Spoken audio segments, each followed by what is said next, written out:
Hi learners, today we are going to see the 5 letters magic. 5 letters magic அப்படினா என்னது?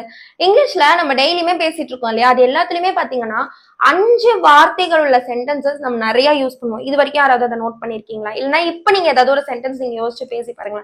கண்டிப்பா 5 word இருக்கிற மாதிரியான சென்டென்சஸ் அதுல நிறைய இருக்கும். இந்த 5 வேர்டு உள்ள சென்டென்சஸ் நீங்க பிராக்டிஸ் பண்ணிட்டு வந்தாலே இங்கிலீஷ்ல நீங்க 1000+ ஆஃப் சென்டென்சஸ் உங்களால வந்து கவர் பண்ண முடியும். எப்படின்னு கேக்குறீங்களா? இப்ப நான் சில எக்ஸாம்பிள் சென்டென்சஸ் சொல்றேன்.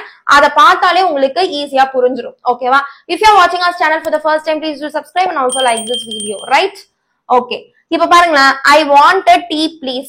எனக்கு டீ வேணும் தரியா ப்ளீஸ் அப்படின்னு கேட்போம் இல்லையா? அதை நம்ம எப்படி சொல்லுவோம்? I want a tea please. புரியுதா? சப்ஜெக்ட் யூஸ் பண்ணிருக்கோம், and then verb யூஸ் பண்ணிருக்கோம், and then என்ன வேணும் ஆப்ஜெக்ட் யூஸ் பண்ணிருக்கோம். ஓகேவா? இந்த இடத்துல ப்ளீஸ் அப்படின்றது அது ஜஸ்ட் ஒரு கெஞ்சுற மாதிரியான ஒரு ப்ளீஸ் பண்ணி கேட்கிறோம் அப்படின்ற மாதிரி ஒரு ரெக்வஸ்டா கேட்கறதுக்காக இந்த இடத்துல நம்ம ப்ளீஸ் யூஸ் பண்ணிருக்கோம். ஓகேவா? அப்படி நெக்ஸ்ட் சென்டென்ஸ் பாருங்களேன். She is not at home. அவ இப்ப வீட்ல இல்ல அப்படின்னு சொல்லுவோம். அவ வீட்ல இல்ல அப்படின்னு சொல்லுவோம் இல்லையா டெய்லி? அதை நம்ம எப்படி சொல்லுவோம்னா she is not at home. 5 letters and 5 word உள்ள சென்டென்ஸா? ரைட். நெக்ஸ்ட் பாருங்க, எனக்கு இதுக்கு ஆன்சர் தெரியாது அப்படின்னு சொல்லுவோம் இல்லையா? அது எப்படி சொல்லலாம்னா I don't know the answer. எனக்கு இதுக்கு ஆன்சர் தெரியாது அப்படின்னு சொல்றது. நெக்ஸ்ட், நான் உனக்கு இப்ப போன் பேசிட்டே இருக்கும்போது வைக்கும்போது என்ன சொல்லுவோம்? நான் உனக்கு அப்புறமா கால் பண்றேன் அப்படின்னு சொல்லும்போது என்ன சொல்லுவோம்? I will call you later. லேட்டர்னா அப்புறமா கால் பண்றேன்னு அர்த்தம். willனா கண்டிப்பா கால் பண்ணுவேன், நான் கண்டிப்பா உனக்கு அப்புறமா கால் பண்ணுவேன் அப்படின்னு சொல்லும்போது I will call you later அப்படின்னு சொல்லுவோமா?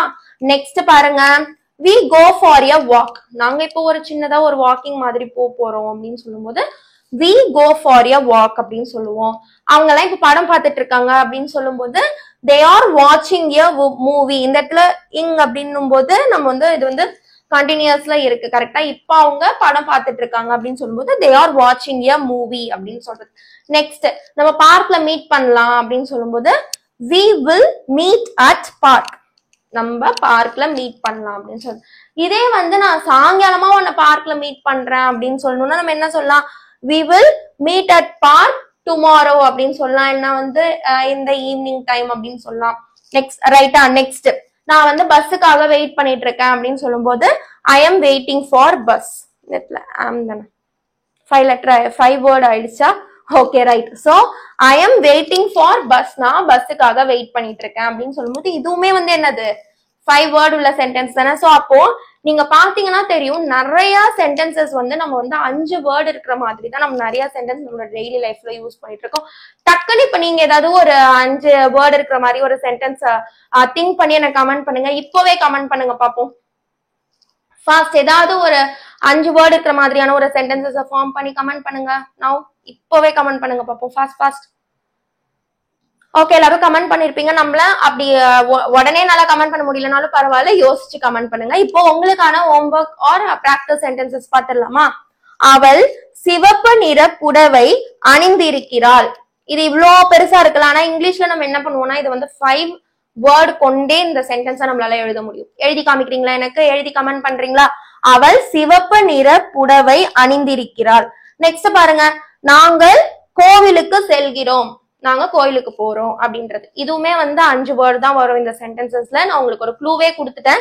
இதான் 5 வேர்டு இருக்கிற மாதிரி. அதுல எந்த இடத்துல எந்த வேர்டு வரணும், சப்ஜெக்டுக்கு அப்புறம் வேர்ப் வரணும், இந்த பேட்டர்ன் ஃபர்ஸ்ட் தெரிஞ்சு வச்சுக்கோங்க. ஃபர்ஸ்ட் சப்ஜெக்ட் வரப்போது, அப்புறம் வேர்ப் வரப்போது, அப்புறம் ஆப்ஜெக்ட் வரப்போது, நெக்ஸ்ட் ஏதாவது ஒரு adjective what ever.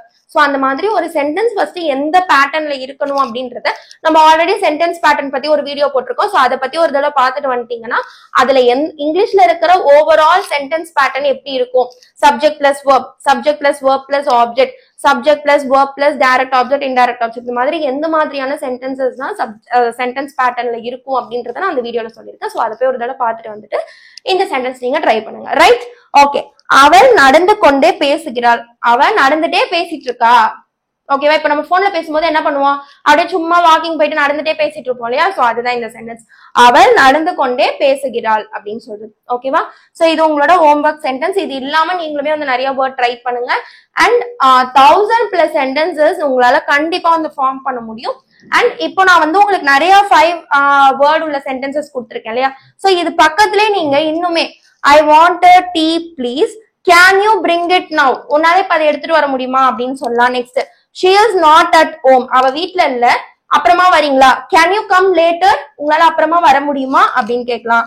I don't know the answer, எனக்கு இந்த கொஸ்டினுக்கு ஆன்சர் தெரியாது. will you please give me another question, உன்னால எனக்கு another வேற கொஸ்டின் கொடுக்க முடியுமா அப்படின்னு கேட்கலாம். I will call you later, now I have some work, நான் உனக்கு அப்புறமா கால் பண்றேன், ஏன்னா நீ இப்ப எனக்கு கொஞ்சம் ஒர்க் இருக்கு அப்படின்னு சொல்றது.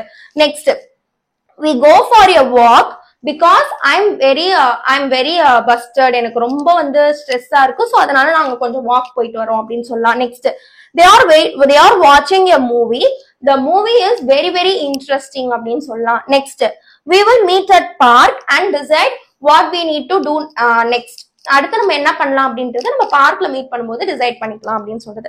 I am waiting for bus but still now the bus has not been arrived அப்படின்னு சொல்றது. ஓகேவா? சோ அப்போ இந்த மாதிரியான 5 வேர்ட் உள்ள சென்டென்ஸ் எடுத்து அது பக்கத்துல நீங்க நிறைய வேர்ட் போட்டு ஃபார்ம் பண்ணலாம். ஃபர்ஸ்ட் நீங்க தமிழ்ல யோசிங்க, இதுக்கு என்னவா இருக்கும் அப்படின்றத தமிழ்ல யோசிச்சு அப்படியே அதை வந்து இங்கிலீஷ்ல டிரான்ஸ்லேட் பண்ணீங்கன்னா ரியலி சொல்ற ரொம்ப ரொம்ப ரொம்ப ரொம்ப ஈஸியா இருக்கும். இதுதான் வந்து 5 வேர்ட்ஸ் மேஜிக். ஸோ இங்கிலீஷ்ல நம்ம நிறைய 5 வேர்ட் உள்ள சென்டென்சஸ் நம்மளால நிறைய ஃபார்ம் பண்ண முடியும். ஸோ அந்த மாதிரி ஃபார்ம் பண்ணி பேசி நாளைல இருந்தே இங்கிலீஷ் பேசுறதுக்கு ட்ரை பண்ணுங்க. டெய்லி ஒரு 5 சென்டென்சஸ் இந்த மாதிரி ட்ரை பண்ணுங்க. ஓகேவா? So if you want you can watch the sentence pattern which I have given already in our channel. So அந்த வீடியோட லிங்க் நான் உங்களுக்கு வந்து டிஸ்கிரிப்ஷன்ல கொடுக்குறேன். அண்ட் இந்த வீடியோ உங்களுக்கு பிடிச்சிருந்தா லைக் பண்ணிட்டு உங்க ஃப்ரெண்ட்ஸ் எல்லாருக்கும் ஷேர் பண்ணுங்க. மறக்காம நம்ம சேனலை சப்ஸ்கிரைப் பண்ணி வச்சுக்கோங்க. உங்களுக்கான டென்சஸோட பிடிஎஃப் சீக்கிரமா நான் வந்து லிங்க்கும் அண்ட் தென் அதோட டீடைல்ஸ் நான் உங்களுக்கு ஷேர் பண்றேன். ஓகேவா? தேங்க்ஸ் ஃபார் வாட்சிங். I will see you in the next interesting and important video. Bye.